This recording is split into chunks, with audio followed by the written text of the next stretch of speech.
Saudara-saudari terkasih, pada hari Minggu tanggal 21 September 2025, pukul 12 siang waktu Roma, Paus Leo ke-14 muncul di jendela ruang kerjanya di Istana Apostolik untuk mendaraskan doa malaikat Tuhan atau Angelus bersama umat yang hadir di lapangan Santo Petrus. Seperti biasa, sebelum doa, Paus memberikan renungan singkat. Berikut ini saya bagikan renungan beliau. Saudara-saudari terkasih, perumpamaan yang kita dengar dalam Injil hari ini dari Injil Lukas bab 16 ayat 1-13 mengajak kita untuk merenungkan penggunaan harta benda duniawi dan secara lebih luas bagaimana kita mengelola harta yang paling berharga, yaitu hidup kita sendiri. Dalam kisah tersebut, kita melihat seorang bendahara yang dipanggil oleh tuannya untuk mempertanggungjawabkan pengelolaan harta benda. Ini merupakan gambaran yang sangat penting, bahwa kita bukanlah tuan atas hidup kita, maupun atas harta benda yang kita nikmati. Semuanya diberikan kepada kita sebagai anugerah dari Tuhan, dan Ia mempercayakan warisan ini kepada pemeliharaan kita, kebebasan kita, dan tanggung jawab kita. Suatu hari kita akan dipanggil untuk mempertanggungjawabkan tentang bagaimana kita mengelola diri kita, harta kita, serta sumber daya bumi, baik di hadapan Allah maupun di hadapan manusia, masyarakat, dan terutama generasi sesudah kita. Bendahara dalam perumpamaan tersebut hanya mencari keuntungan pribadi, dan ketika tiba saatnya ia harus memberi pertanggungjawaban serta dicopot dari jabatannya.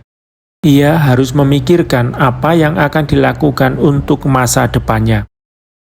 Dalam situasi sulit itu, ia menyadari bahwa penumpukan harta benda bukanlah nilai yang paling penting, sebab kekayaan dunia ini fana. Maka timbullah suatu gagasan cerdas. Ia memanggil para pengutang dan mengurangi utang mereka, sehingga ia sendiri melepaskan bagian yang seharusnya menjadi miliknya. Dengan cara ini, ia kehilangan harta duniawi, tetapi mendapatkan sahabat yang kelak siap menolong dan menopangnya. Dari kisah itu, Yesus menasihati kita, ikatlah persahabatan dengan mempergunakan mamon yang tidak jujur, supaya jika mamon itu tidak dapat menolong lagi, kamu diterima di dalam kemah abadi. Sesungguhnya bendahara itu, sekalipun mengelola kekayaan duniawi yang tidak jujur, mampu menemukan cara untuk mendapatkan sahabat, keluar dari kesendirian egoismenya.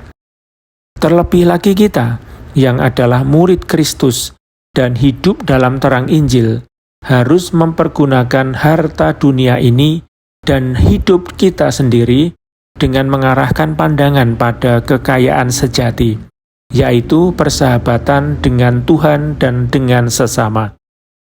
Saudara-saudari terkasih, perumpamaan ini mengundang kita untuk bertanya, bagaimana kita mengelola harta duniawi, sumber daya bumi, dan hidup kita sendiri yang telah dipercayakan Tuhan. Kita bisa mengikuti kriteria egoisme, menempatkan kekayaan di atas segalanya, dan hanya memikirkan diri sendiri.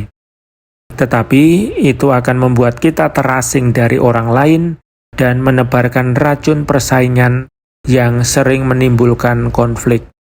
Atau kita bisa mengakui bahwa segala sesuatu yang kita miliki adalah anugerah Allah yang harus dikelola dan menggunakannya sebagai sarana berbagi untuk membangun jaringan persahabatan dan solidaritas, untuk menegakkan kebaikan serta membangun dunia yang lebih adil, lebih seimbang, dan lebih bersaudara.